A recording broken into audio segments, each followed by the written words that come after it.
Maryam adalah seorang Bani Israel. Baik Al-Quran maupun Alkitab tidak menerangkan secara jelas mengenai asal sukunya, dan ada perbedaan pendapat mengenai masalah ini.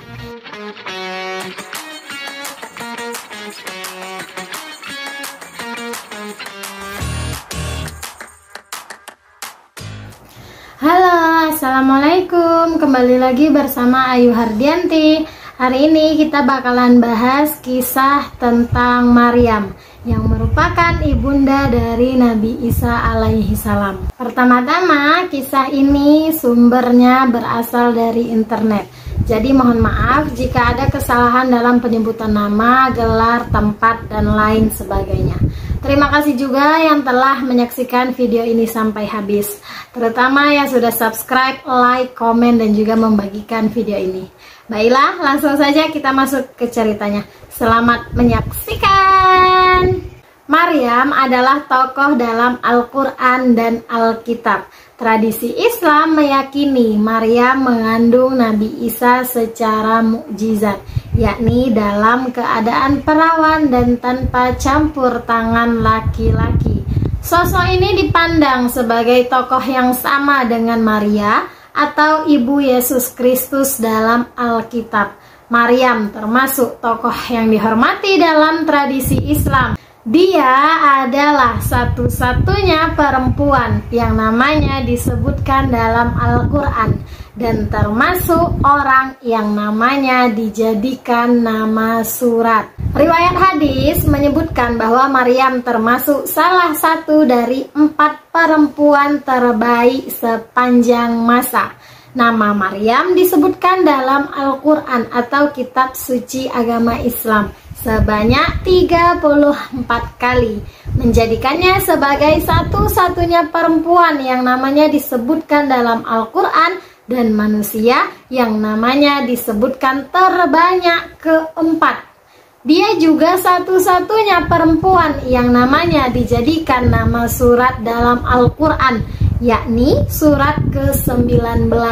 Bahkan surat Maryam diyakini punya banyak manfaat bagi janin, di mana jika membiasakan membaca ini, nanti atas seizin Allah, insya Allah sang anak akan dianugerahi kecantikan lahir batin layaknya sosok Maryam binti Imran yang dikisahkan dalam surat tersebut.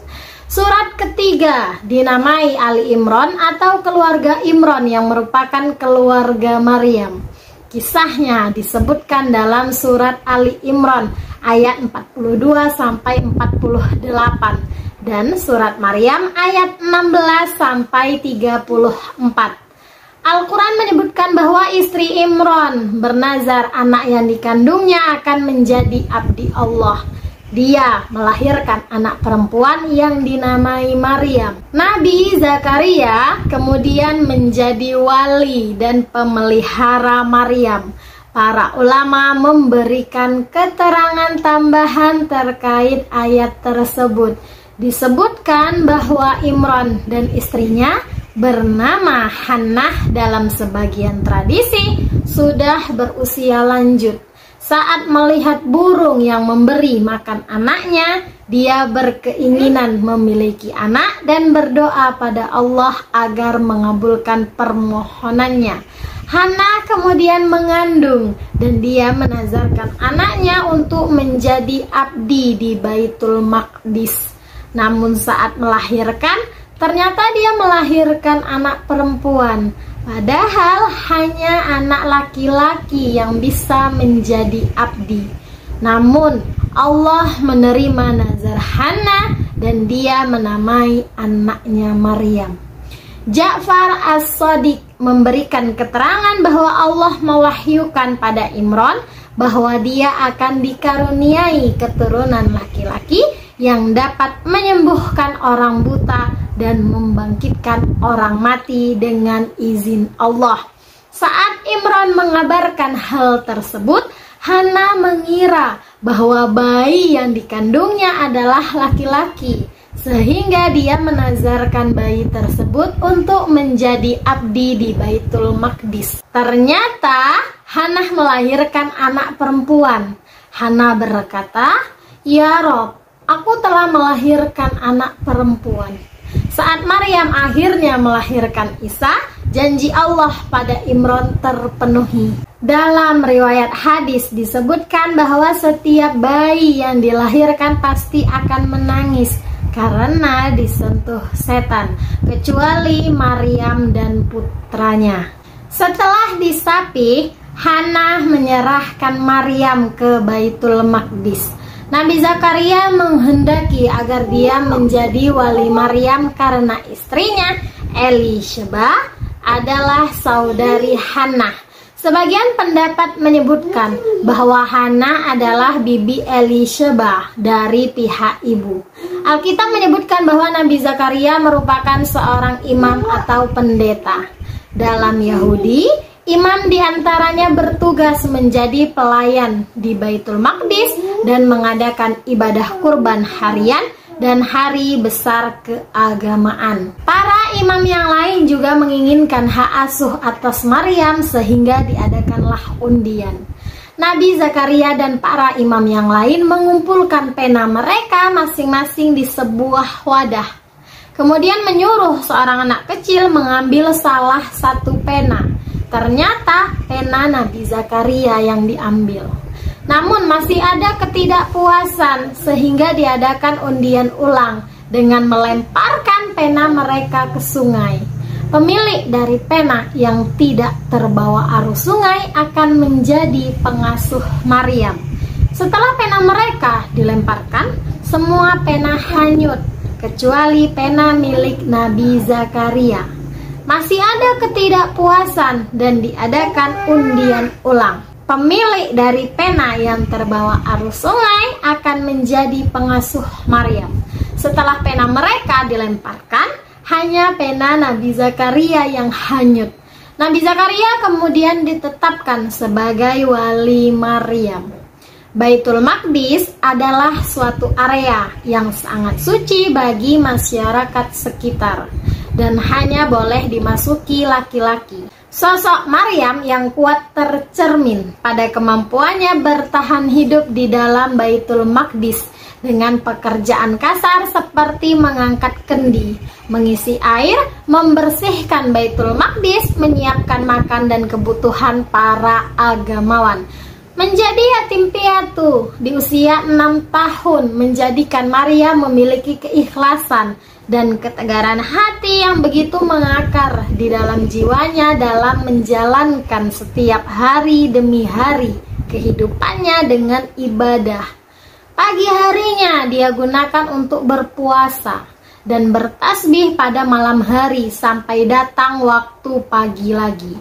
Tak pernah Maryam tinggalkan mihrabnya kecuali hanya untuk bekerja dan berhajat ke kamar mandi. Egosentris laki-laki penghuni Baitul Maqdis memuncak sejak kehadiran Maryam sebagai satu-satunya perempuan yang menjadi pelayan di rumah Tuhan. Tak sedikit perlakuan kasar dan merendahkan yang diterima Maryam selama hidup di dalam Baitul Maqdis. Ketidakadilan yang dia terima sebatas karena dia terlahir sebagai seorang perempuan.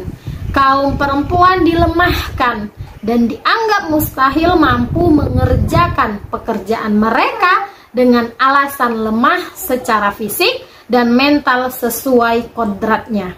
Di tengah budaya jahiliyah yang identik dengan sistem patriarki yang mengikat dalam setiap tatanan sosial masyarakat Timur Tengah, Maryam membuktikan bahwa dirinya mampu menuntaskan pekerjaan yang dianggap hanya bisa dikerjakan laki-laki.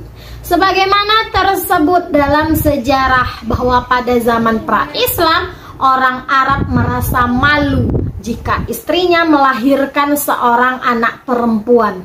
Hal ini dianggap sebagai aib terbesar bagi keluarga. Oleh karena itu, bayi perempuan yang baru lahir langsung dikubur hidup-hidup. Hal ini digambarkan di dalam Al-Quran, Quran Surat At-Takwir ayat 8-9 sebagai berikut. Apabila bayi perempuan dikubur hidup-hidup bertanya, karena dosa apakah dia dibunuh? Al-Quran menyebutkan bahwa saat mengunjungi Maryam di ruang khusus ibadahnya, Nabi Zakaria melihat makanan.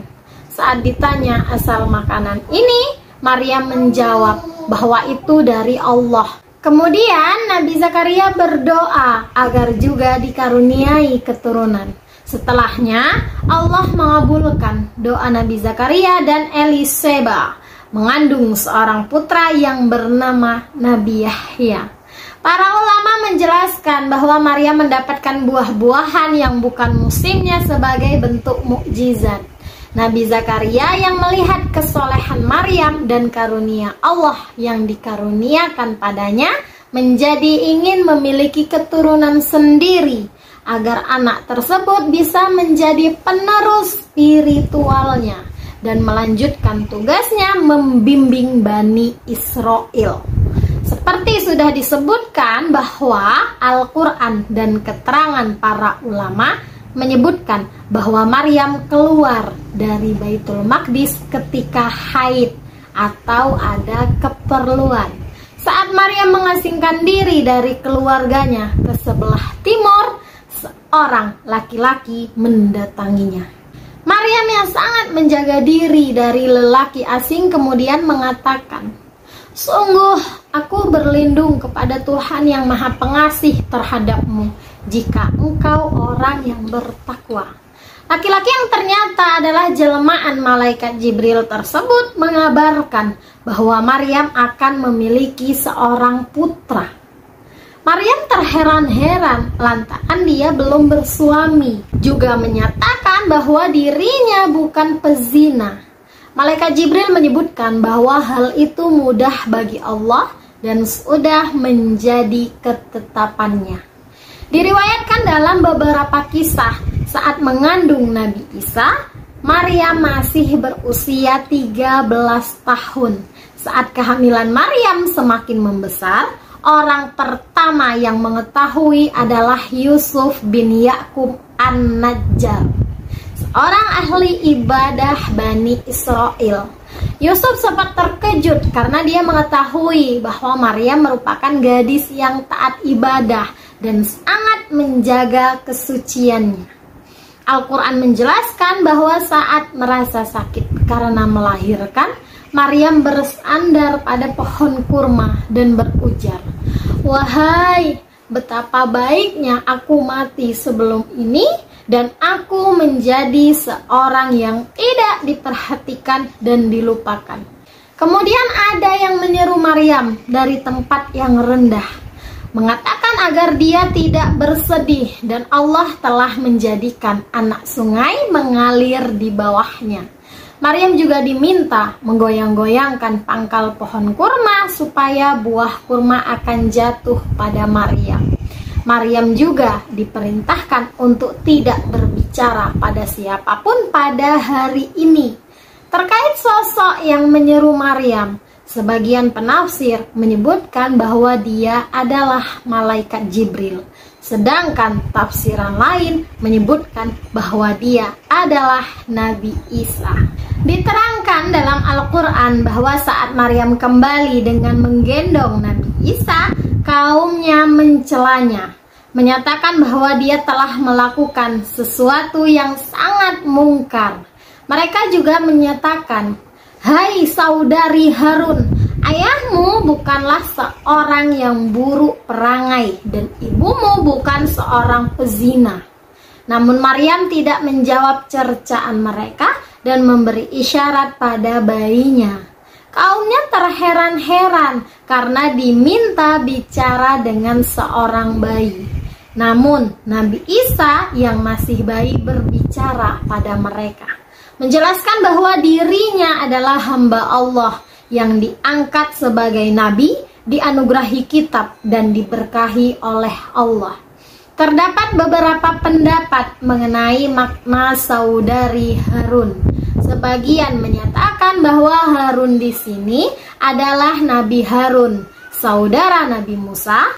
Lantaran kesolehannya, Maryam disandingkan dengan Nabi Harun. Nabi Harun dan Nabi Musa sendiri juga memiliki kakak perempuan yang bernama Miriam. Disebutkan bahwa dalam bahasa Arab, kata saudari atau putri dapat merujuk pada hubungan kekerabatan dan keturunan yang lebih jauh dan luas, juga untuk pertalian spiritual. Pendapat lain menyebutkan bahwa Maryam memang memiliki saudara bernama Harun. Namanya sama dengan Nabi Harun. Al-Quran tidak menerangkan kehidupan Maryam setelah kelahiran Nabi Isa. Al-Quran dan Alkitab juga tidak mencatat akhir kehidupan Maryam. Kelompok Ahmadiyah percaya bahwa setelah selamat dari penyaliban, Nabi Isa pergi dan tinggal di India bersama Maryam sampai akhir hayat. Diyakini Maryam dikebumikan di kota Murree, Pakistan, dan makamnya berada di Maimarida-Astan. Al-Quran menyebutkan bahwa Maryam merupakan sosok yang dipilih, disucikan, dan dilebihkan Allah atas semua perempuan di seluruh alam. Taat, menjaga kehormatan, dan membenarkan kalimat-kalimat Tuhannya dan kitab-kitab. Dia dan Nabi Isa juga disebut sebagai bukti kebesaran Allah. Riwayat hadis juga menyebutkan bahwa Maryam merupakan salah satu dari 4 perempuan terbaik. 3 yang lain adalah Asiyah, ibu angkat Nabi Musa, Khadijah binti Khuwailid, dan Fatimah binti Nabi Muhammad. Al-Quran juga memberikan peringatan keras kepada pihak yang mengangkat Maryam sampai derajat ketuhanan. Sebagian ulama juga menyatakan bahwa Maryam adalah seorang nabiyah atau nabi perempuan. Terkait masalah ini, para ulama sepakat bahwa semua rasul adalah laki-laki. Untuk jenjang kenabian, mayoritas juga berpendapat bahwa semua nabi juga laki-laki. Tetapi sebagian ulama lain menyatakan bahwa ada perempuan yang menjadi nabiyah atau nabi perempuan. Ibnu Hajar menyampaikan dari Al-Asy'ari bahwa ada beberapa wanita yang diangkat jadi nabi. Salah satunya adalah Maryam. Dalam surat Al-Anbiya, Maryam juga disebutkan dan dirangkaikan dengan para nabi. Maryam adalah seorang Bani Israel. Baik Al-Quran maupun Alkitab tidak menerangkan secara jelas mengenai asal sukunya, dan ada perbedaan pendapat mengenai masalah ini. Sebagian pendapat menyebutkan bahwa Maryam adalah keturunan Nabi Daud yang berasal dari suku Yehuda, suku yang menurunkan para raja. Pihak lain berpendapat bahwa Maryam adalah keturunan Nabi Harun yang merupakan suku Lewi, suku yang menurunkan para imam atau pemuka agama Bani Israel.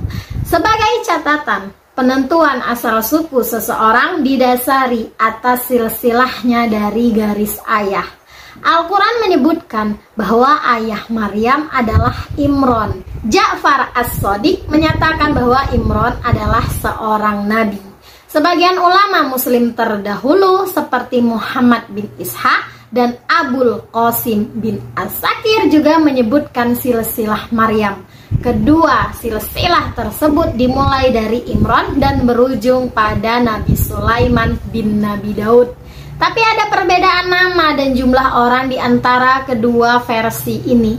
Meski tidak ada keterangan yang jelas mengenai kaitan antara Maryam dan Nabi Daud, ada indikasi dalam Al-Quran dan Alkitab bahwa Maryam memiliki darah suku Lewi. Al-Quran menyebutkan Maryam sebagai saudari Harun. Lantaran kata saudari bisa digunakan untuk merujuk pada hubungan kekerabatan dan keturunan yang lebih jauh dan luas. Beberapa cendekiawan muslim seperti Yusuf Ali dan Muhammad Asad berpendapat bahwa Maryam berasal dari suku Lewi. Sesuai dengan penelitian pada literatur sejarah, Kita tidak mengetahui secara pasti usianya ketika wafat. Dalam literatur Islam berbeda dengan apa yang disebutkan dalam Alkitab. Maryam meninggal pada masa hidup Nabi Isa pada usia 51 atau 63 tahun dan Nabi Isa yang memandikannya. Ada beberapa tempat yang diyakini sebagai makam Maryam. Pertama, makam Bunda Maria, sebuah makam Kristen di lembah Kidron di kaki Bukit Zaitun Yerusalem yang diyakini oleh umat Kristen Timur menjadi tempat makam dari Maryam. Tradisi Kristen Timur menyatakan bahwa Maryam meninggal secara wajar, kemudian dibangkitkan kembali dan diangkat ke langit. Kedua, Mai Marida Astan, Murree, Pakistan, menurut kepercayaan Ahmadiyah. Ketiga, Mari, Turkmenistan. Yang keempat, Arbil, Irak Utara, menurut tradisi umat Kristen Ninawa. Sebuah tempat di Turki yang bernama Meryem Ana Evi atau Rumah Bunda Maryam. Diyakini sebagai tempat yang pernah ditinggali Maryam pada tahun-tahun terakhirnya. Tempat ini terletak di Gunung Bulbul di wilayah Efesus, Turki. Penetapan tempat ini menjadi rumah Maryam didasarkan atas penglihatan yang dialami seorang biarawati dari Jerman, Anna Katarina Emmerich. Rumah ini digunakan sebagai biara Katolik. Selesai sudah cerita kita hari ini. Itulah cerita tentang kisah Maryam yang merupakan ibu dari Nabi Isa alaihi salam dan merupakan salah satu perempuan terbaik sepanjang masa. Semoga kita sebagai seorang perempuan juga bisa menjadi perempuan terbaik, walaupun tidak sepanjang masa, tetapi bisa terbaik di dalam kehidupan kita sendiri. Sampai jumpa lagi di episode selanjutnya. Wassalamualaikum warahmatullahi wabarakatuh. Dadah.